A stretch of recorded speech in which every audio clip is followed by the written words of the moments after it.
Majority of the student जिसका group 1 पास नहीं हुआ सीए फाइनल के अंदर, मई 2024 में audit was the biggest reason. और ये मैं कोई हवा में बात नहीं कर रही हूँ, मैं बहुत फैक्ट के बेसिस पे बात कर रही हूँ। जो रिजल्ट मेरे पास आए उस रिजल्ट के बेसिस पे मैं आपको बता रही हूँ। जिन बच्चों ने अपने रिजल्ट शेयर करे उन रिजल्ट के अंदर एक कॉमन चीज थी, उनके फेल होने का जो रीजन था वो कॉमन था, and that was audit. Maximum student की एएफएम के अंदर एग्जाम्शन थी। इनफैक्ट आपके एफआर के अंदर भी जो उनके मार्क्स थे वो 50+ मार्क्स थे। तो दैट मीन्स अगर ऑडिट में 40 मार्क्स भी उनके आ जाते तो आप इजीली ग्रुप 1 पास कर सकते थे, लेकिन अनफॉर्चुनेटली ऐसा नहीं हुआ। ऑडिट में जो बच्चों के मार्क्स थे इट वाज लाइक 29, 30, 32, 34, 35, इस रेंज में आपके मार्क्स थे, जिसकी वजह से group 1 you could not clear. अब इस वीडियो को बनाने की पर्पस आपको एक तो फैक्ट बताना है कि यस, अगर आपके साथ ऐसा हुआ है तो आप अकेले नहीं हो, राइट। दूसरा, आपको मैं कोई स्ट्रेटजी नहीं बता रही हूं कि आपको कैसे सब्जेक्ट को पढ़ना चाहिए या इस सब्जेक्ट के अंदर जो चैप्टर हैं उनको कैसे कवर करना चाहिए, क्योंकि स्ट्रेटजी की वीडियो मैं अलग से बनाऊंगी ना, मैं आपको कोई प्लान दे रही हूं।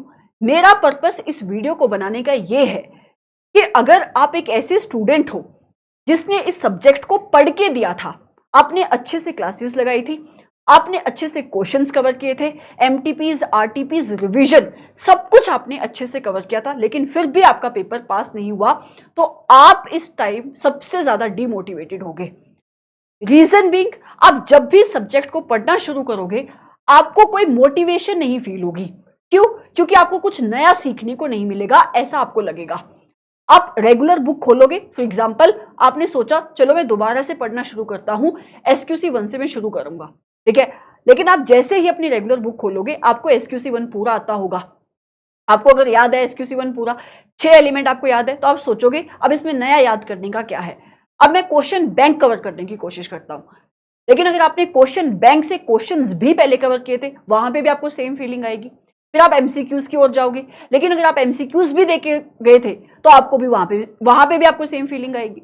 तो वो एक जो एलिमेंट होता है ना मोटिवेशन का, वो एलिमेंट होता है मोटिवेशन का कि हमें कुछ नया सीखने को मिलता है, वो एलिमेंट आपको नहीं मिलेगा, जिसकी वजह से आप ऑडिट को फिर से इंपॉर्टेंस नहीं दोगे। फिर से आप सोचोगे ऑडिट में तो मार्क्स आते नहीं है, मैं ऐसा करता हूं एफआर और एएफएम के ऊपर ज्यादा फोकस करता हूं, ताकि मेरे इन सब्जेक्ट के अंदर जो टारगेट हो वो हो 80+, ताकि ऑडिट में लास्ट के 1-1.5 महीने पढ़ के मैं जैसे तैसे 40 नंबर ले लूंगा, which is going to be biggest mistake for you, ठीक है। रीजन बीइंग, जब तक आप लास्ट के 1-1.5 महीने में जाओगे ना, जो कंसेप्ट आपको अभी याद है वो भी आपके दिमाग से निकल चुके होंगे। एग्जाम का आपके ऊपर प्रेशर होगा, फिर आपको लगेगा इतना सारा सब्जेक्ट ऑडिट का मैं लास्ट के 1-1.5 महीने में कैसे कवर करूंगा। समझ में आ रहा है? सो ये गलती आपको नहीं करनी है, ये बताना इस वीडियो का पर्पस है। ये बताना इस वीडियो का पर्पस है कि ये जो आप डीमोटिवेटेड फील कर रहे हो कि मेरे पास कुछ एलिमेंट नहीं बचा नया सीखने को, वो एलिमेंट आप कैसे ला सकते हो। तो सर, लास्ट अटेम्प्ट के अंदर आपके सिलेबस में chapter number 8, chapter number 9, chapter number 10, 11 ESG audit, ये कुछ ऐसे टॉपिक है, चैप्टर्स है आई वुड से, जो नए ऐड हुए हैं। मतलब अराउंड 33-34% सिलेबस लास्ट अटेम्प्ट के अंदर आपका नया था। तो भले ही आप एक ऐसे स्टूडेंट हो जिसके अटेम्प्ट पे अटेम्प्ट लग रहे हैं, जिसने हर अटेम्प्ट में ऑडिट को पढ़ा है लेकिन फिर भी पास नहीं हो रहा है, मैं आपको गारंटी से एक बात लिख के दे सकती हूं कि आपने इन चैप्टर्स को अभी भी बहुत अच्छे से नहीं पढ़ा होगा, क्योंकि बाकी आपके सिलेबस के अंदर जितने भी स्टैंडर्ड्स है वो तो आप इंटर में भी पढ़ते हो, और आपने पहले अटेम्प्ट दिए हैं तो आपने उन पहले अटेम्प्ट्स में भी इन चैप्टर्स को पढ़ा होगा। लेकिन ये जो नए चैप्टर आपके सिलेबस में आए हैं, भले ही आपने इनको पढ़ा है लास्ट अटेम्प्ट में, लेकिन फिर भी बहुत अच्छे से नहीं पढ़ा होगा। तो जब आप पढ़ना शुरू कर रहे हो और आपको वो एलिमेंट नहीं मिल रहा है कि नया मैं क्या सीखूं, तो आप पढ़ना शुरू करो इन नए चैप्टर से। ये आपका पहला स्टेप होना चाहिए। इससे आपको 2 फायदे होंगे। एक तो आपको वो एलिमेंट मिलेगा मोटिवेशन का कि हाँ मुझे कुछ सीखने को मिल रहा है, क्योंकि आई एम 100% श्योर आपको कुछ ना कुछ नया सीखने को मिलेगा ही मिलेगा। आप किसी टीचर की रिवीजन क्लासेस देख सकते हो यहाँ पे, ठीक है। आई एम 100% श्योर आपको कुछ नया सीखने को मिलेगा। आप इंस्टीट्यूट की बुक से पढ़ना शुरू कर सकते हो। इंस्टीट्यूट के क्वेश्चन अगर आपने नहीं देखे तो वो क्वेश्चन आप कवर कर सकते हो कंसेप्ट के साथ, आपको कुछ नया सीखने को जरूर मिलेगा, ठीक है। दूसरा बेनिफिट क्या होगा, आपका इन चैप्टर्स के ऊपर बहुत अच्छा एक होल्ड आ जाएगा और आप अपनी सिलेबस का 33 to 34% पोर्शन कवर कर पाओगे, और वो भी एक ऐसा पोर्शन जो आपके सिलेबस में नया ऐड हुआ था, जिसकी रिवीजन इतनी आपकी नहीं है। ठीक है, और जैसे आप इन सारे चैप्टर्स को कवर करके खत्म करोगे ना, आप फ्लो में आ चुके होगे, आप फिर से पढ़ाई करने के मूड में आ चुके होगे, और आपके एग्जाम भी नजदीक आ चुके होंगे। ठीक है, तो आपको फिर पढ़ना ही पड़ेगा। फिर आप दोबारा से अपना प्लान बनाओ और फिर जो पुराने स्टैंडर्ड्स हैं उनको पढ़ना शुरू करो। ये बेस्ट तरीका है आपके उस एलिमेंट को दोबारा से वापस लाने का, जो एलिमेंट खत्म हो चुका है मोटिवेशन का when it comes to audit. ठीक है, और ये स्पेशली उन बच्चों के लिए बहुत बहुत ज्यादा बेनिफिशियल होगा जिनको ये लगता है यार मुझे सब कुछ आता है लेकिन फिर भी मेरा पेपर नहीं पास हो रहा।